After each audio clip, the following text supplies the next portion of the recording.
Here we have all the Imperial figures currently available for the Star Wars X-Wing miniatures game. And what I'm going to do in this video is I'm going to just zoom in and let you see each ship in detail. Let's start with the left, most but important, TIE fleet. So what we have here on the very left is the standard TIE fighter. I'm going to do a quick little spin just so you can see that. These all come pre-painted, so this is exactly as you get them out of the box until I tell you otherwise. There are a couple that I've actually painted some engines on, which you'll see when we get to those. Next along here we then have the TIE Advanced, also known as Darth Vader's ship, and certainly one of the pilot cards is indeed Darth Vader. A particularly good ship, very tough, and certainly one that you're going to want to field in a fleet of TIE fighters. Then you have the TIE Interceptor, and the TIE Interceptor, very characteristic styled pointy front. Let's just spin that round.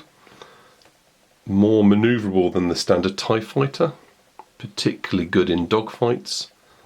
Needs a good pilot, but you really get your money's worth with these ships. Okay, I'm going to pan right now to the Slave One.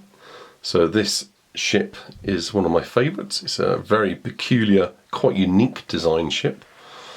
Now there are no moving parts on this ship. Some of the larger ships do have moving parts. So although these front facing laser cannons on the bottom here have a rear arc as designated by the dotted line here on the base, you don't get anything that angles.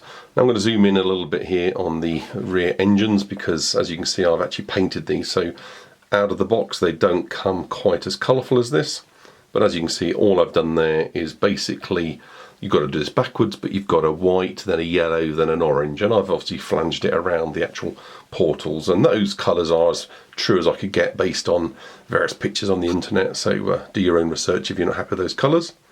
We're now panning to the Lambda-class Shuttle, which of course is everybody's favourite if you're a bad guy, and if you're going to want to have a method of travel, this is certainly the ship for you.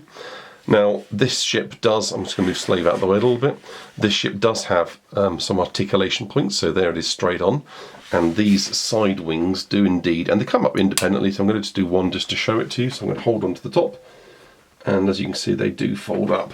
So there it is in its parking position, let's call it, or its landed position. So you get the ability to have this ship in both modes.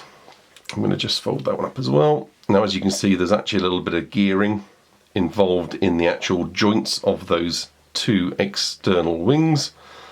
You've got here some nice little, bit fragile, but the plastic guns that you'd expect on a decent robust shuttle to have. Large cockpit area. And a little bit of grey detailing on the tips of the wings and the rear centre sail, let's call it. Again, the engines on this I've painted, so again following similar patterns that I've done on the Millennium Falcon. If you see that other figure in the video I did for the Rebel, you'll see I've done a very similar thing here. Again, turning dark black as it comes out of the packet with a bit of white paint, then a light blue and a darker blue, giving that really kind of nice ion glow. So again, following colours, taking the lead from the various pictures you get off the internet. So let's just spin him on his side a little bit and bring Slave back in. Okay, now to a ship that I actually particularly like, and I think the Imperials really do well out of this ship, and it's don't just think of it as a TIE bomber, this is a really good tough little ship.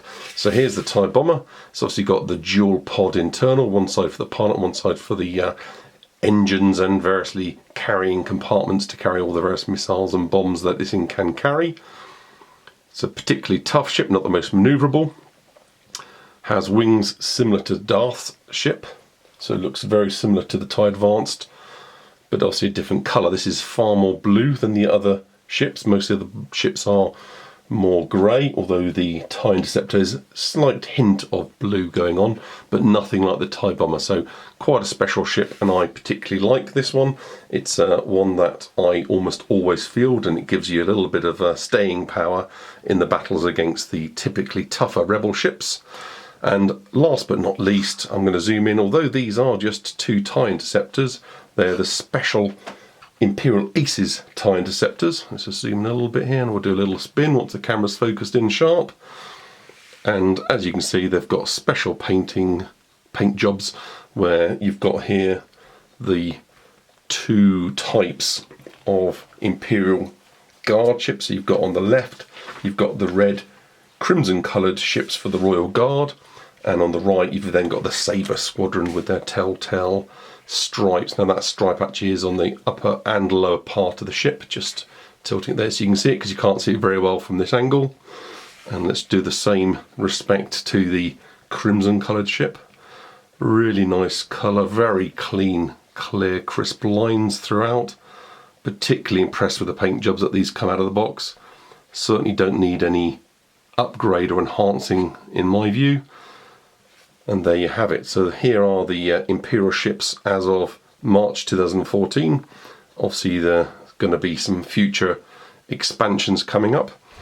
But all in all, you've got yourself quite a veritable fleet going on here, from the TIE Fighter, TIE Advance, going through the Slave, the Lambda Shuttle, and the latest, newest Imperial Aces. I hope this video you found useful, enjoyed the close-up of the ships so you know what you're buying. It's not always so easy to see on some of the websites and through the packaging in the shops. So I hope this helps with your purchasing decision. Please feel free to like, subscribe and comment.